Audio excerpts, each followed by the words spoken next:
Hey guys, today I want to go over top 10 reasons why I love the new 2016 MacBook Pro. The first reason being that it's extremely fast. For what I do and how I use it, for me personally, it's the fastest computer that I've personally ever used. Now, I'm not saying there are no better Windows computers out there that can beat the Mac.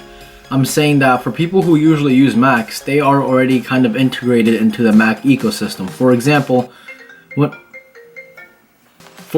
whenever I open up my MacBook, I can either use my Touch ID or it unlocks because of my Apple Watch. I don't need to put in any password. Same thing with copy and paste. I can copy a text on my iPhone and then I can press Control V on my computer and it'll paste the same thing that I copied from my iPhone, and vice versa. So everything just works together when you are already in the Apple ecosystem. That's why when people buy the MacBook, they're usually buying it for the experience of being in the ecosystem. So this being faster is a thumbs up for me. I mean, this thing is blazing quick. I am definitely in love with it. Second on the list is that it's way more slim and compact. Not only is it thinner and lighter, but it leaves a smaller footprint. So for people who like to take this around somewhere, before you might not have gotten the 15-inch because it was way too bulky, and now if you compare the two, I can definitely agree with you on that. But this time around, it's a lot slimmer, leaves a smaller footprint, and overall a very nicely designed machine. Number 3 on the list is the speakers. Oh my god, the speakers on this machine sound incredible. Maybe you need to actually listen to the old speakers and then compare it to the new ones, because if you listen to the new ones as is, you might notice a slight difference, but you see a really huge difference when you really compare both of them in the same room. The difference is mind-blowing. It's completely insane. I really do think that this MacBook Pro 15-inch has the best speakers you can possibly put into a laptop as of right now. As of this video, no laptop has better speakers other than this MacBook Pro right here. Number 4 on the list is Touch Bar. Now, when I first saw it at the keynote, I thought it was going to be kind of a gimmick. You know, I didn't really think much of it. It looked cool. It definitely is one of those things that when friends come over to your house, you kind of want to show them, you know, the Touch Bar. You want to use it with them. You want to go over all the emojis, all the predictive text messages and everything. I thought it was cool. Did I think it was, game changing? No, not really. But what it does do is it replaces a useless function key or a function row that we never use, and then it gives us a whole new range of stuff that we can use all the time. Now, I'm not gonna say I use it on every single application, but I do use it on Final Cut Pro. I do use it a lot on Safari, like a lot on Safari. I use it especially when I'm sending text messages from my computer. It's very easy to get to the emojis now, so I definitely use that more. Overall, it's not really taking anything away from you, but instead it's actually giving you more things. Number 5 on the list is the screen. The screen quality definitely, if you really look closely, and I mean really closely, from the old model to the new model, you're gonna see a nice, there's a nice color to it. The colors are more vivid, they're more popping, definitely a lot brighter.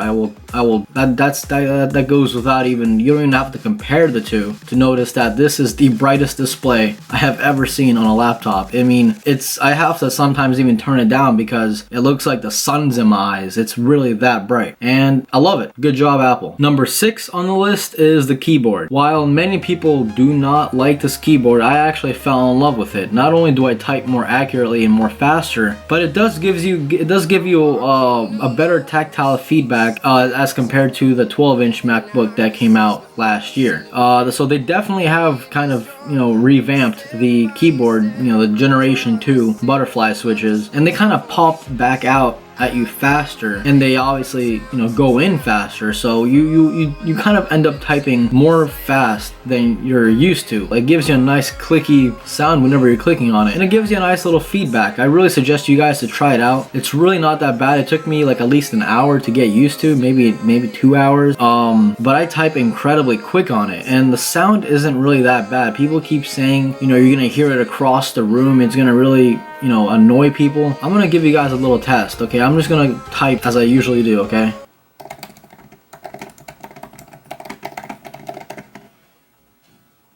I mean, it's not really that big of a deal, okay? I mean, it's really not. You guys will get used to it. It's a really nice keyboard. Is it better than all the mechanical ones? It depends your goals. It depends what you like personally. You know, it's an opinion. Number 7 is the big trackpad. Now, as you guys already know, the 15-inch has a bigger trackpad than the 13-inch. And believe it or not, I didn't really care much for it. Honestly, that's actually the least of what I was excited about when I first heard about this laptop. Okay, so what? The trackpad's big. But as I started to use it more, I noticed that I've been using a lot of gestures without any problems at all. And there is a lot of gestures. Like, that's why I don't really agree on having a touchscreen on the Mac OS as it is today right now. I think touchscreen will completely ruin the Mac OS experience, because not only can I do whatever you could touchscreen wise, but I can do it faster using gestures. I will actually make another video on gestures this week to show you guys that having a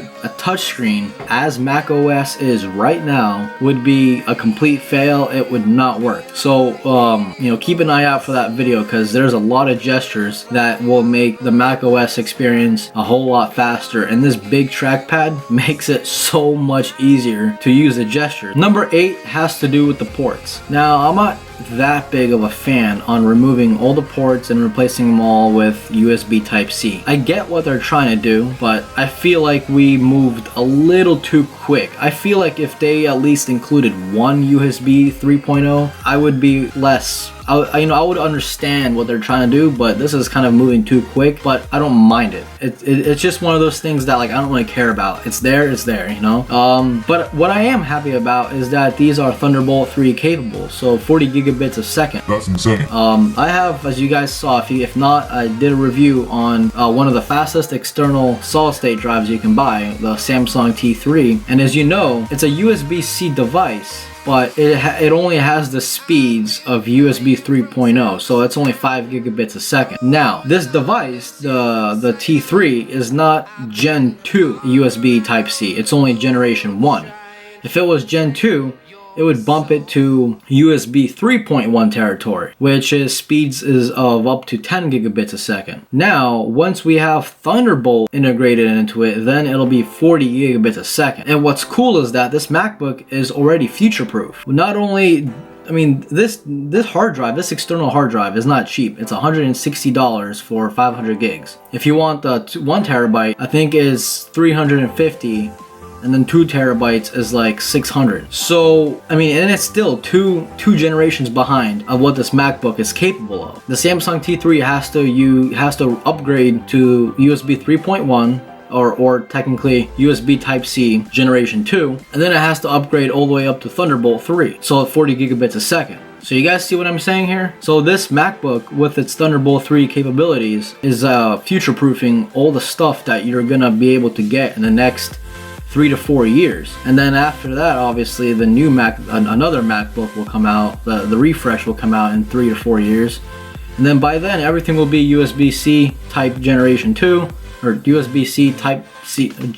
USB number 9 on the list is finally we get dedicated video RAM, and you definitely do see a huge performance, okay? If you guys want to see a video I did a video of me testing out if this MacBook can stream 8K video at the same time as outputting that same 8K video on a 4K TV. And it did it pretty much flawlessly. So that goes to show that having a dedicated video card is a whole lot better than having an integrated one. And thank God Apple decided to go with a dedicated one this time around for the 15-inch MacBook Pro. I could have sworn that it was something they should have done like from the beginning of time. Apparently not. But they got there. Apple's here, so that's good. Number 10 on the list and final is the Touch ID. That's actually one of the coolest things on the MacBook as far as the touch bar goes. I use the touch bar, but the Touch ID, I use it a lot more because I have so many password protected files on my computer. I have so many encrypted files that needs passwords. I buy a lot of stuff from Safari, so I can